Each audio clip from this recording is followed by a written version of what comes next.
Good evening, everyone. Welcome to Đồng Nai radio and television stations. Here the news today. General Secretary Nguyễn Phú Trọng sent a message to young generations of the country with the word pioneer. Young people must pioneer in cultivating revolutionary ethics with the spirit of humility, simplicity, and progress, nurturing the inner mind, training the bright mind, building great ambitions, must have the desire to rise up, to contribute, and consider us as their reason for life. The General Secretary also asked the young people to be pioneers in learning and training to have high professional qualifications, practical capability, and to be the pioneers and most active in deep integrations with the world. Young people must pioneer in labor, production, creativity, implement the policy of promoting national digital transformation, develop the digital economy on the basis of science and technology and innovation. Young people must pioneer and volunteer in performance of political tasks in difficulty and new jobs, willing to share with the community, volunteering to deep-lying, remote, and difficult area, to the poor, the weak, ready to go anywhere, do whatever the country needs. Every young man must always cultivate the revolutionary morality, humility, simplicity, and the pursuit of progress, nurturing a clear mind, forging the bright mind, building great ambition to build the country. Bright mind, building great ambition to build the country.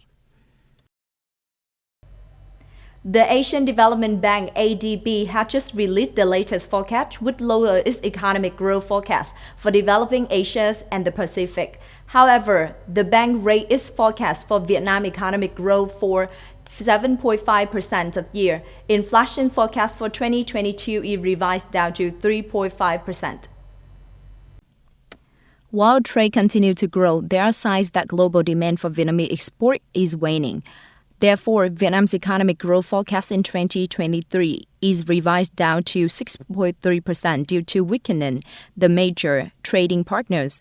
The World Bank WB in Vietnam has also just published the update on Vietnam macroeconomy situations in December 2022, which also assesses that there are many factors affecting Vietnam's export. According to the statistic of Vietnam General Confederations of Labor, due to the lack of orders, there are currently nearly 500 businesses across the country that are forced to cut workers and rotate workers.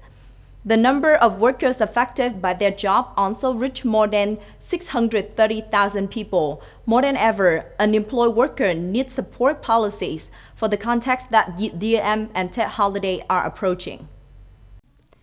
Suspending recruiting new workers, not overtime, especially actively managing to find new orders, are temporary solutions applied by many companies to ensure that no workers are laid off at this time. Stabilizing the job market at the end of the year is also ensuring the security of each employee.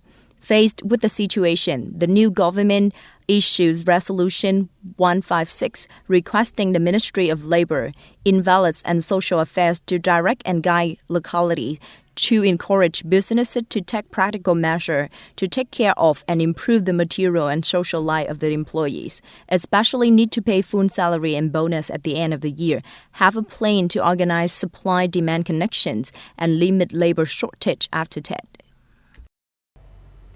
The ambassador of the European Union, EU, on December the 15th approved the ninth round of sanctions against Russia. The new sanction package will finalize the ambassador on the sidelines of EU leaders summit of Brussels. The sanctions package includes asset freezes and travel bans for more than 200 Russian individuals and entities, including ministers, legislators, governors of regions, political parties, and entities, including the armed forces. The sanctions also target the Russian defense industry, banks, and mining sector and plan to control expensive products such as chemicals, nerve agents, electronics, and chemicals, components that can be used by the armed forces as well as the parts of the drones.